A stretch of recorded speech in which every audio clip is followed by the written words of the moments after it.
assuming we're not supposed to be like looking in the camera, or like what are we doing? I don't know. So my first time.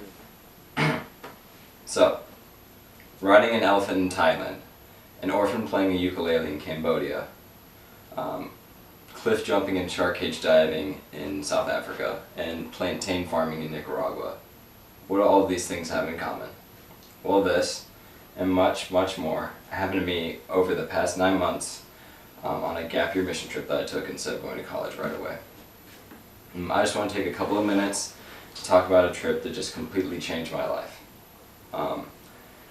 Instead of going to college right after high school, I took 9 months to go on a gap year mission trip, traveling all the way to Thailand for 2 months, Cambodia for a month, South Africa for 2 months, Lesotho for a month, and Nicaragua for 3 months. Besides having awesome adventure experiences, I grew exponentially in my faith throughout those 9 months. On that trip, I grew my faith 3 specific ways. Truly living as a follower of Christ, trusting God in both the ups and the downs, and loving unconditionally. First of all, I got to experience some awesome adventure opportunities.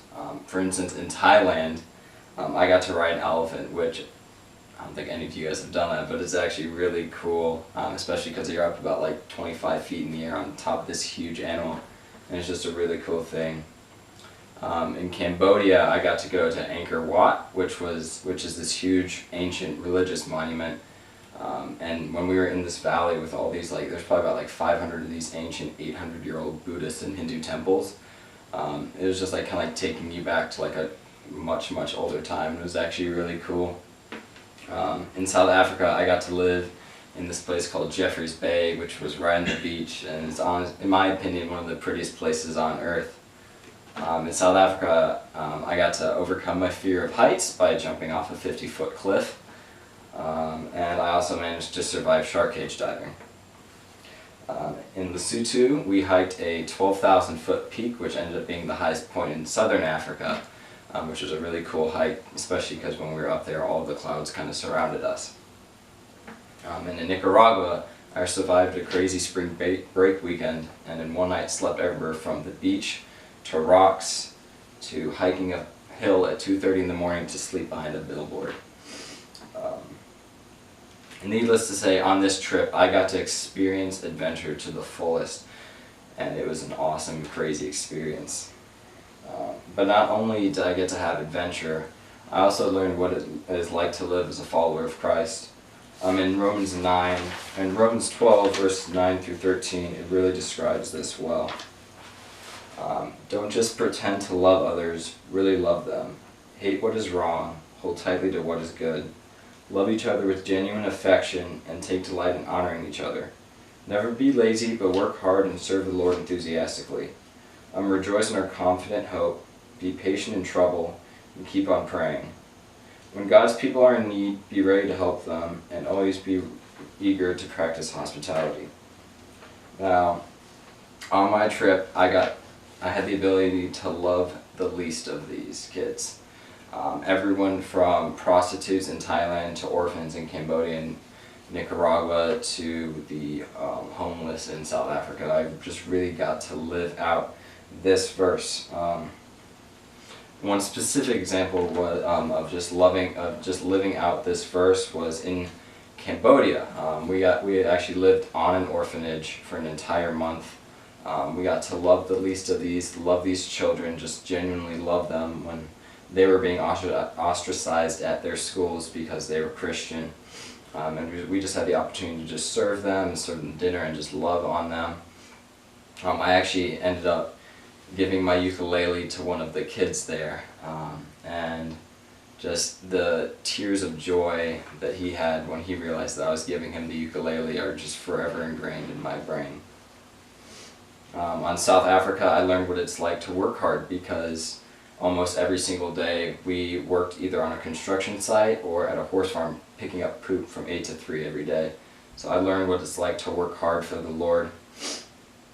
And in Nicaragua, we just learned what it's like to be hospitable because we went out into the communities and we just talked with people and just hung out with people and just loved on them.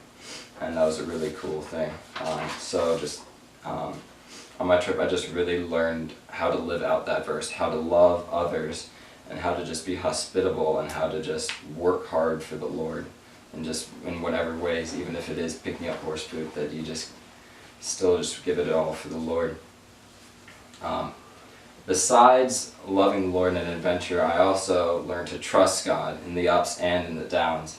Now, on my trip, I did have a couple of places where I really did need to trust the Lord. Without going into too much detail, in Thailand I was attacked by a pack of wild dogs on the streets and had to get a rabies shot. Now, I didn't get rabies, but I did have to overcome a fear because I thought I was going to get rabies. Needless to say though, I got home safe and rabies free. Another time where I had to trust the Lord was in South Africa, because I was on this mission trip, but I ended up getting mono, and I was in my bed for the entire first month of South Africa. And I just had to trust God that He had a plan for this, and that it wasn't just going to be me in my bed while everyone else was out playing with kids and riding horses and stuff like that, and I was in my bed just feeling like utter poop. So I had to end up trusting the Lord that what He was going to do was going to just mold me better.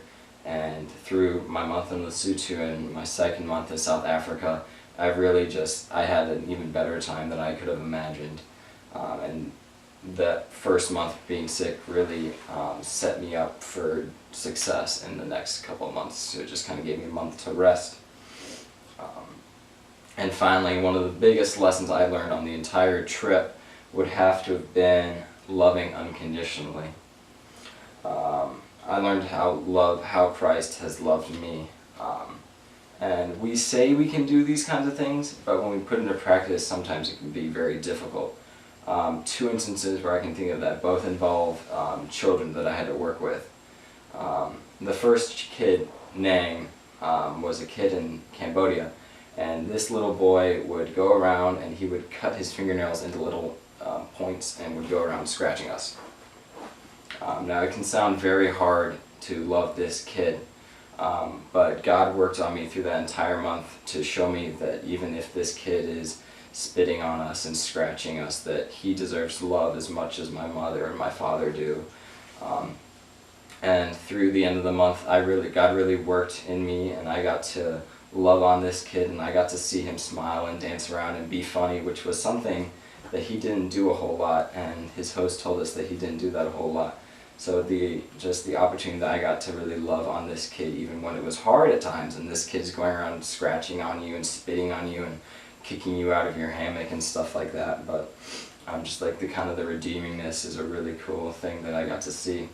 The second example also comes from an orphan kid. His name was Jose Antonio in Nicaragua, and he loved to go around and kick all of us, and he specifically liked calling me and my friend Little Girl Bunny in Spanish.